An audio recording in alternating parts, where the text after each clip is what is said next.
So right after that, of course, my battery died on my mic.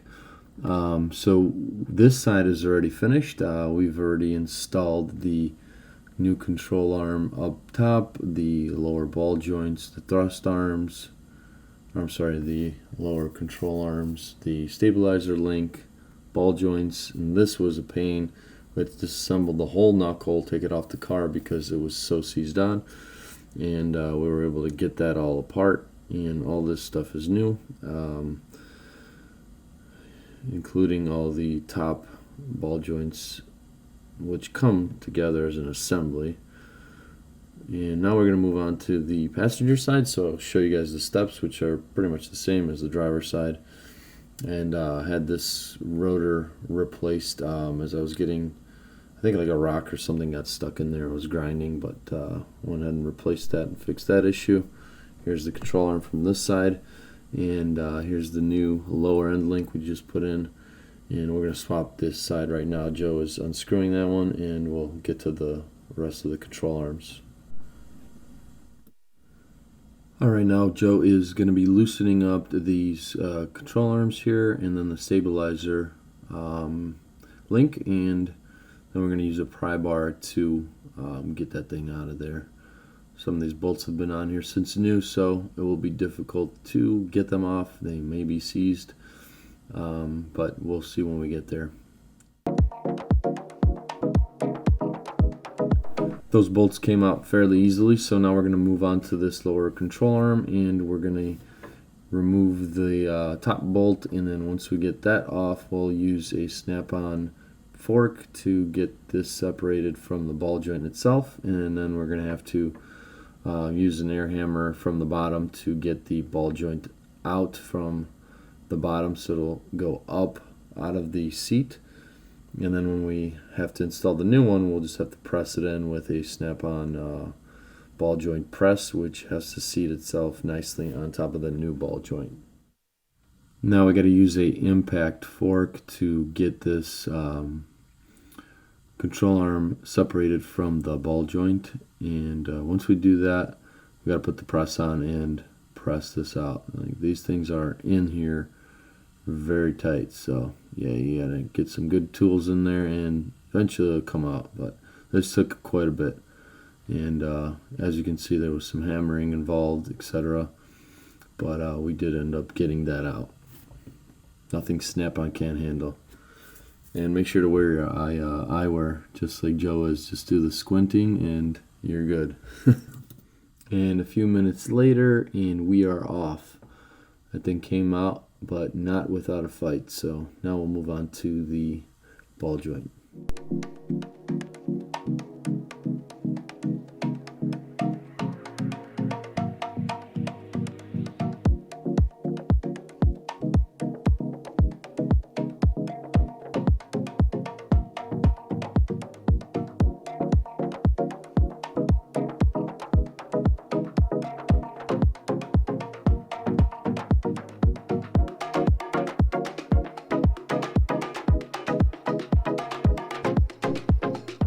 Alright, the old is out, and now it's time to install the new ball joint. And as you can see, it has a nice lip right there for our tool to seat itself, and pretty much like a C-clamp. You tighten it from the bottom with an impact, and it will compress the ball joint into its grooved seats, and will be flush with that mating surface there. So we'll be back in business in no time.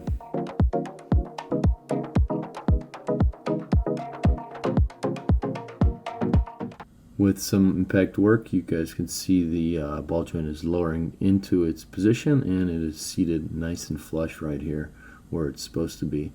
And now we're going to move on to the remainder control arms and stabilizer link, which we have in right now.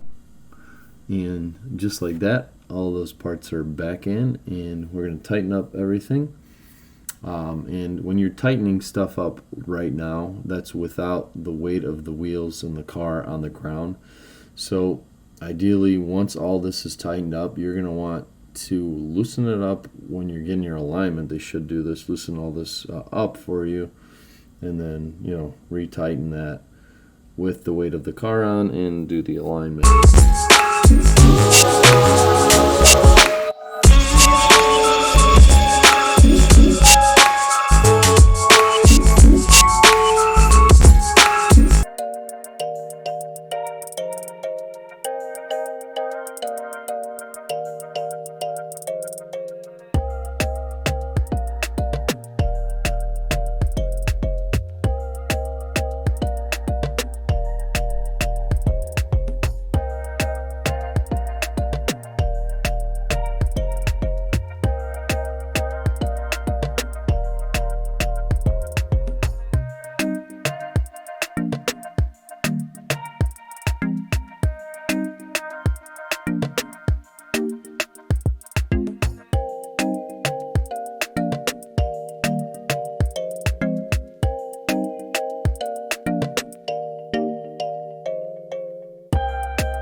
Now to do the upper control arms, we have to remove the air strut. So we've lowered the car and loosened the bolts for the air strut up here, remove the air line, and we're going to go ahead and do those control arms. As you can see, there's a nut right there, which is hard to get to, but is doable. So we got to remove that guy, and then we'll be able to use the pitchfork, and the standard onlooker with a beer is a must.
Now we're just reassembling the lower tie rods, and then we're going to double check everything, tighten everything good and tight.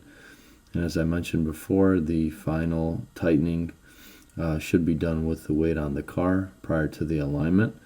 So right now we have everything in position. You got to make sure to double check, triple check everything so that all the components are tightened, and then you are ready to roll. And this thing should drive like a brand new car. Essentially, you have every component that's brand new.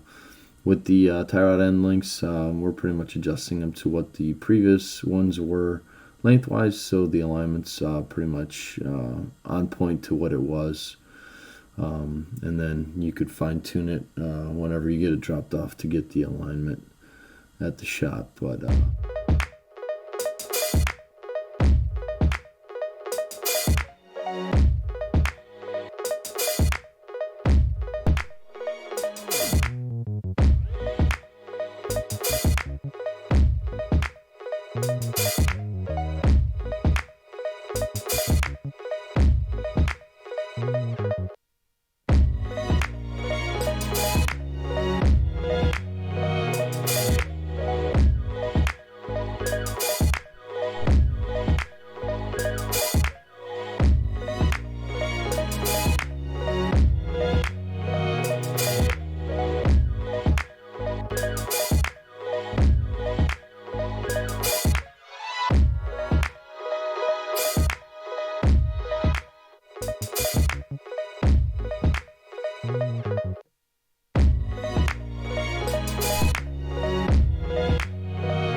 right, everything is double checked, triple checked. Joe is confident in his work, and we are lowering the car. I'll leave a link down below to the whole kit from FCP that I got for the front end. This car will be on Bring a Trailer in the next coming days, so make sure to keep an eye out. It is very well sorted, so if somebody's looking for one. That wraps it up for today's video. Make sure to smash the like button, subscribe to the channel if you haven't already, and I'll catch you on the next one.